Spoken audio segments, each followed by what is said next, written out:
Is over, and John Durham, the special counsel, and the years-long investigation is over, and John Durham, the special counsel investigating whether there was any misconduct by the FBI in the Trump-Russia investigation, just released his findings. For years, as you may recall, Donald Trump and his supporters pinned their hopes on the investigation by the former U.S. Attorney for Connecticut. John Durham, later named special counsel by Attorney General Bill Barr. Trump and his allies arguing that Durham would exonerate him and his 2016 campaign and associates from any hint of improper behavior regarding the Russian government's attempts to interfere in the 2016 election. Durham is coming was the slogan and the meme tweeted by Republican lawmakers and the president's family, hinting that Durham would lead to bombshell indictments of those who investigated Trump. Now, the bombshell indictments did not happen. Durham did get one minor court victory, 2 court losses. But President Trump appeared so confident of what Durham would find, he openly pressured the special counsel to release his findings before the 2020 election. Regardless, the report is now here. It has dropped, and it might not have produced everything of what some Republicans hoped for. It is, regardless, devastating to the FBI, and to a degree, it does exonerate Donald Trump. Let's bring in CNN senior justice correspondent Evan Perez. Evan, what exactly did Durham find in this report?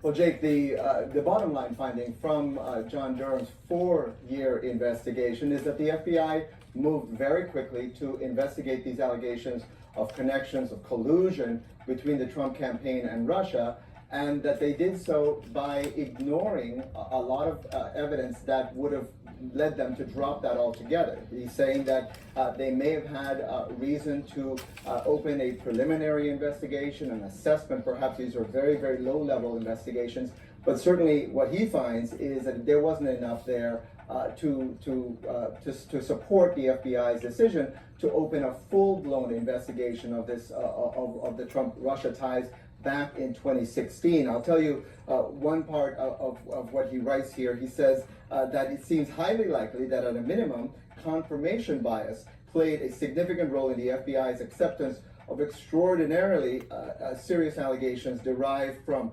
uncorroborated information that had not been subjected to the typical exacting analysis that the FBI usually uses.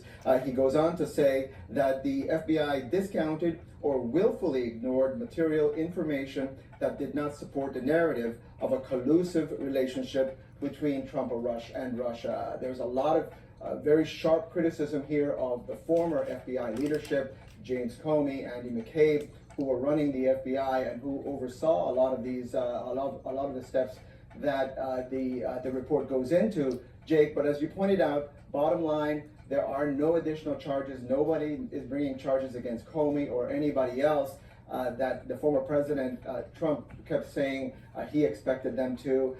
There was a former Clinton campaign outside lawyer who was brought up on charges. He was acquitted. Again, in here, there's a footnote that points out there's no chargeable crimes against people in the Clinton campaign. Again, something that the former president said he expected this investigation to find, Jake. So it's very interesting. First of all, we should note that when President Biden took office, there were two special counsels, or one U.S. attorney and one special counsel, that he let continue doing their job. So one was John Durham doing this case, and the other one was the U.S. attorney in Delaware investigating Hunter.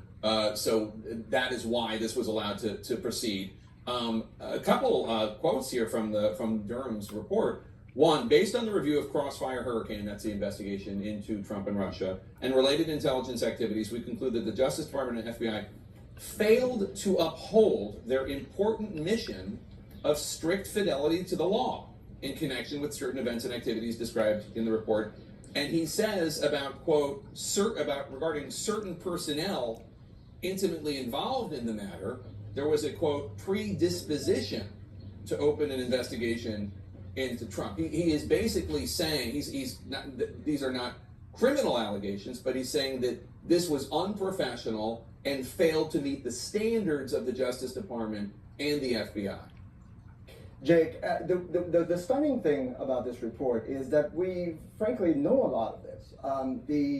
The Inspector General of the Justice Department did a 500-page report that came out in late 2019, And that one told us a lot of these findings that Durham is now confirming, frankly. One of the reasons why Durham was brought on board was supposedly to go beyond what the Inspector General of the Justice Department found in their investigation. And one of the things they were supposed to do was to tell us a lot about what the intelligence community was doing.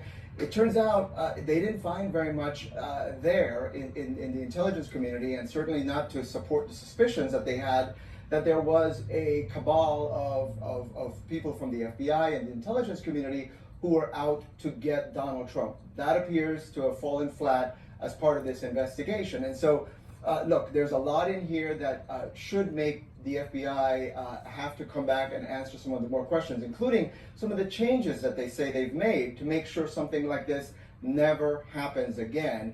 But the bottom line from what we see here at the end of a 4-year investigation, really there doesn't tell us a hell of a lot more than what we knew a couple of years ago when the Inspector General took a look at many of these things and came away with 17 very big troubling findings that they said the FBI needed to fix. Jay. Yeah, so another thing, so Rachel Cohen, who is a spokeswoman, the communications director for Mark Warner, who is the chairman of the Senate Select Committee on Intelligence, she notes, and this is important context, that the Senate Intelligence Committee spent 3.5 years reviewing millions of documents and interviewing hundreds of witnesses. She writes this on Twitter, and concluded that the FBI had ample cause for concern in 2016. And she notes that the committee, the Senate Intelligence Committee at the time, was led by Republicans. She's referring to former North Carolina Senator Richard Burr.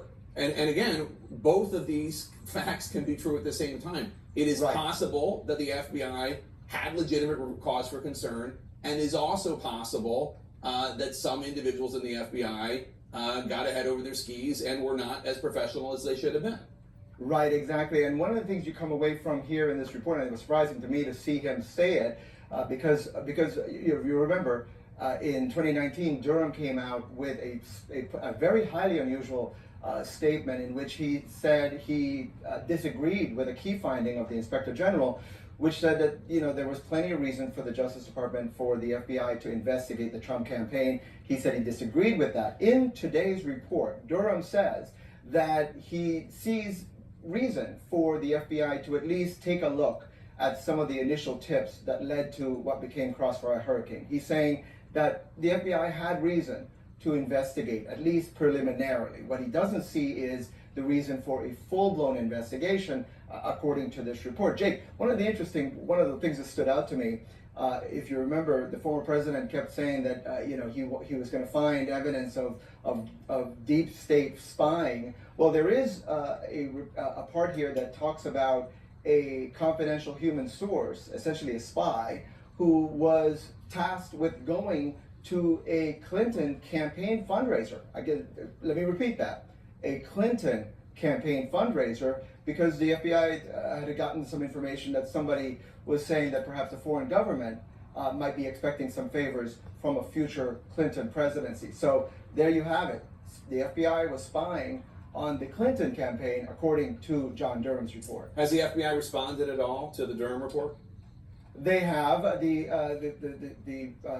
Christopher Wray, the FBI director, put out a statement just a little while ago saying that a lot of the changes that the FBI has made will make sure that things like this don't happen again. And the FBI wants to point out, Jake, that a lot of the leadership, a lot of the people who were involved in decisions that are in for some very sharp criticism in this report, they're gone from the FBI. Right, and the current FBI director was appointed, as we note, by President Trump. Not that has stopped him from criticizing Christopher Wray. Evan Perez, thank you so much. Let's bring in former federal prosecutor Ellie Honig and CNN's Sarah Murray. So here it is, all 300 plus pages. Ellie, the bottom line, Durham has found that the FBI, in his view, should never have launched a full-blown investigation into relationships or allegations of relationships between Trump, his associates in his campaign, and the Russian government. What's your response? Well, Jake, there's no surprise in that conclusion. It was really sort of a foregone conclusion from the start. Let's remember how John Durham came to be special counsel. in the middle of 2019, when Mueller concluded his investigation, Donald Trump was taking to Twitter regularly saying, all caps, investigate the investigators. And shortly thereafter, Bill Barr appointed John Durham to do this investigation. And there was a really important and I think revealing moment. In December of 2019, DOJ's own Inspector General came out with a finding that, yes, the FBI made several missteps, and Durham seizes on some of these as well. However, there was ample ground to open an investigation. And right away, John Durham came out with a public statement and said, I disagree with that. That was 3 and change years ago, Jake. So it doesn't mean Durham's findings are valid or invalid, but there's absolutely no surprise that he's come out where he has.